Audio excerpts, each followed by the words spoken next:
how do you bring that energy to the stage then? If you're trying to frighten people, what have you brought to your performance?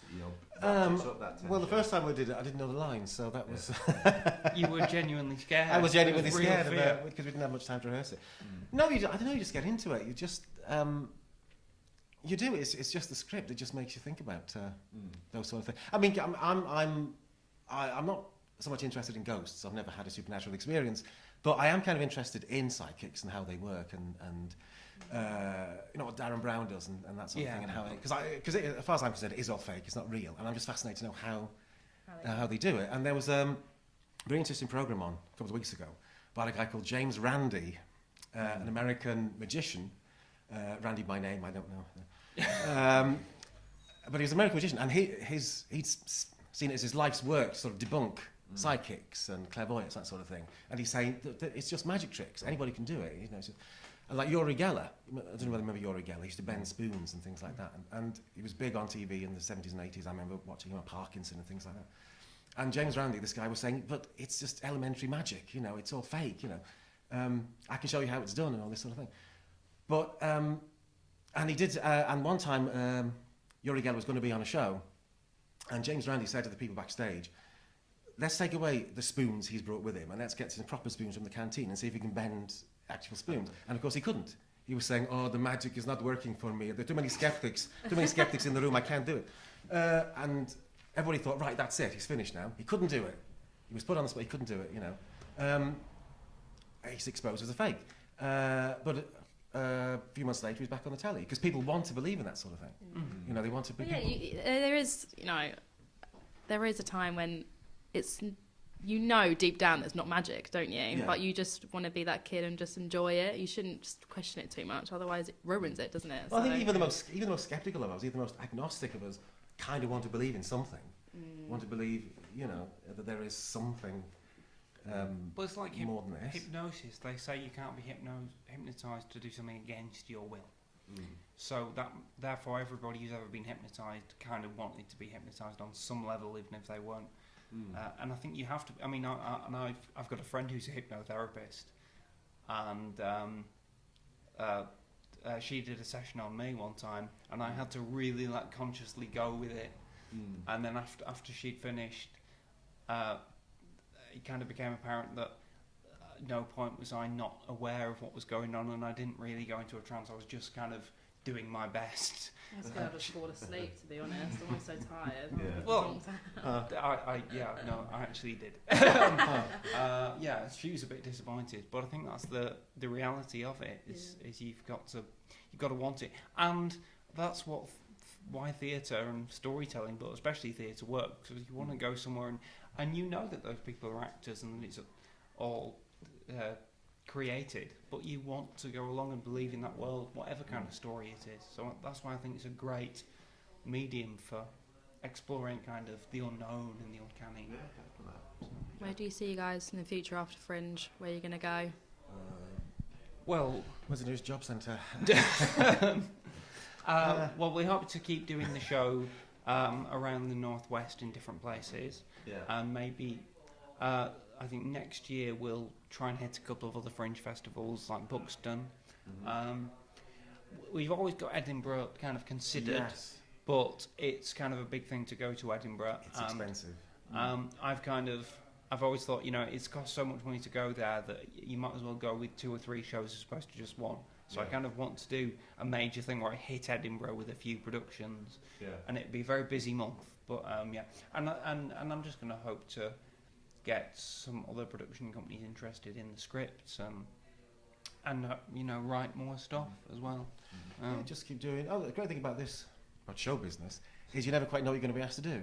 I've done all sorts of weird stuff over the last couple of years because people just get in touch and say, "Do you want to do this?" And and that's what's great about it. You don't know what's going to happen. It's a small world. Part of the excitement. And when you've been knocking around for a few years like we have, people do start to get in touch and just say, "Do you want to do this? Do you want to do that?" And that's great. We've just started a filming project on this, which is going to be going on for the next year or so, like making a feature-length comedy thing called Heroes for Hire. So we're shooting that on the odd weekend. And that's just kind of come out of all the Fringe community, and hopefully he's going to have. So do you find engaging with the Fringe community, like you say, to be a beneficial thing? Is that how you get involved and stay involved in the business? Absolutely, Like yeah. And I would encourage like any actor to get involved in the Fringe. I think I've had something in because this is the Great Manchester Fringe. I think this is the 5th one. And, I mean, there were other fringe festivals in Manchester before that. They're not part of festival and things like that. But I think I've had something in every GM Fringe. And just every year it gets bigger, and you get to know the people who run the venues. Different producers help each other out. The Fringe, the actual kind of infrastructure of the Fringe is really helpful and supportive to helping people with new shows to get known and to find audiences. And when it started off, it was quite small, but I thought, this is a little Edinburgh we've got going on here, and it's getting bigger every year. And you could conceivably go out into Manchester one day in July and see 4 or 5 shows in a row, because there'll be shows on at different times at different places around the town. And I know it's not just in the city centre; it's further afield. It's Greater Manchester, but there's basically lots of stuff happening every day. Comedy and drama and musical events and all kinds of things, and kind of reasonably priced as well. And I think that's great. There is a real sense of community. Loads of people know each other. You get to know more people just by going to the shows, and it's a wonderful thing to be in.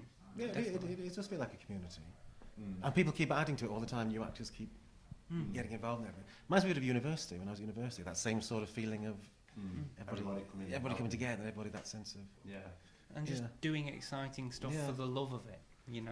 When none of us there's not much money in it, I can say. Yeah, and it provides you an environment where you can engage in passion projects. Yeah, absolutely, and that's what it is. We're all doing it for the love, not for the money. Yeah. There is no money in Fringe. Although money would be nice if it was.